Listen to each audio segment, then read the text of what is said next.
এক বোন এসছে, কোথা থেকে এসছে আমি বোনের মুখের থেকে শুনে নেবো। তবে এই যে সুন্দর চকারটা, তোমরা ফার্স্ট দিন যারা আমার রেগুলার ভিডিও দেখো তারা জানো যে ফার্স্ট যেদিন ভিডিও করি সেদিন এটা বারবার বলছিলাম যে এই ডিজাইনটা কিন্তু আমার ভীষণ পছন্দ হয়েছে। তো এই চকারটা বোন নিয়ে যাচ্ছে, যেটা আমার ভীষণ পছন্দ।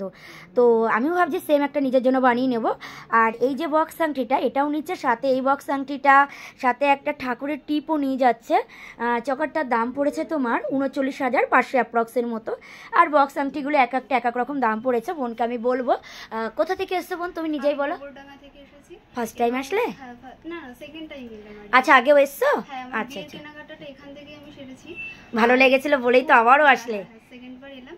এবং এই চোকারটা যেদিনকে আমি ফার্স্ট দেখি এবং দিদি সেদিনকে মেনশন করেছিল এই চোকারটাকে, তো আমার সেদিন থেকে একটু আকৃষ্ট ছিলাম যে এই চোকারটা নেব। ভাবতে পারিনি যে এসেই পেয়ে যাব, ভেবেছিলাম হয়তো অন্য কোনো কাস্টমার এসে নিয়ে যাবে, বাট নেয়নি। আজকে আমার খুব তোমার মন থেকে চেয়েছিলে যে তুমি এটাই নিতে চাও, তাই তোমার জন্যই ছিল। আর না থাকলেও অসুবিধা নেই, যদি কাস্টমার আমাদের স্ক্রিনশট মেরে ডিজাইনটা দেয় আমরা অবশ্যই বানিয়ে রাখি।